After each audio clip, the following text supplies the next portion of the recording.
Finance minister Nirmala Sitharaman ने parliament में budget present कर दिया है और इस दौरान उन्होंने इनकम टैक्स को लेकर बड़ी अनाउंसमेंट की है। नई टैक्स व्यवस्था में स्टैंडर्ड डिडक्शन को 50,000 से बढ़ाकर 75,000 रूपए कर दिया गया है और पेंशन पर कटौती सीमा भी 15,000 रूपए से बढ़ाकर 25,000 रूपए कर दी गई है। फाइनेंस मिनिस्टर ने कहा कि इससे करोड़ों करदाताओं को फायदा होगा। इसके अलावा एंजल टैक्स को भी पूरी तरीके से खत्म कर दिया गया है। तो चलिए अब आपको ये बताएंगे भारत में किस तरीके से इनकम टैक्स सिस्टम है। तो दो इनकम टैक्स सिस्टम है, एक है ओल्ड टैक्स रिजीम और एक है new tax regime. New tax regime को 2020 में लागू किया गया था और 2023 में उसमें बदलाव किए गए थे। टैक्स पेयर्स के पास दोनों सिस्टम्स में से किसी एक का चुनाव करने का ऑप्शन अवेलेबल होता है। दोनों इनकम टैक्स सिस्टम में 50,000 रूपए स्टैंडर्ड डिडक्शन की सुविधा है। टैक्स पेयर अगर किसी भी व्यवस्था का चुनाव नहीं करते हैं तो वो खुद ही नए टैक्स रिजीम के अंडर आ जाते हैं बाय डिफॉल्ट। अगर हम पुरानी टैक्स व्यवस्था की बात करें तो पुरानी व्यवस्था में 2.5 लाख रूपए तक इनकम टैक्स फ्री है। 2.5 लाख से 5 लाख रुपए की सालाना इनकम पर 5% का टैक्स लगता है। हालांकि 5 लाख तक की आय वाले लोग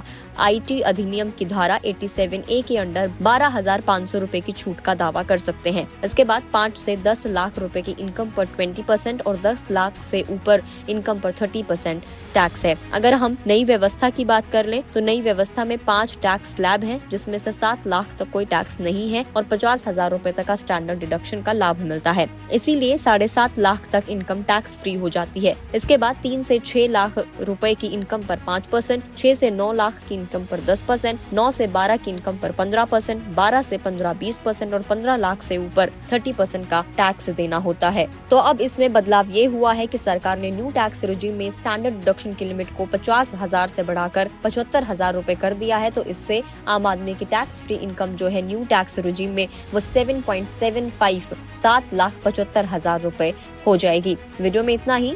मोदी सरकार का ये कदम आपको कैसा लगा कमेंट करके जरूर बताएं। अगर आप इस वीडियो को फेसबुक पर देख रहे हैं तो फेसबुक पेज को लाइक करें, यूट्यूब पर देख रहे हैं तो गुड रिटर्न्स के यूट्यूब चैनल को सब्सक्राइब करना ना भूलें और साथ ही बजट का एनालिसिस जानने के लिए आप गुड रिटर्न्स के साथ लाइव जुड़ सकते हैं।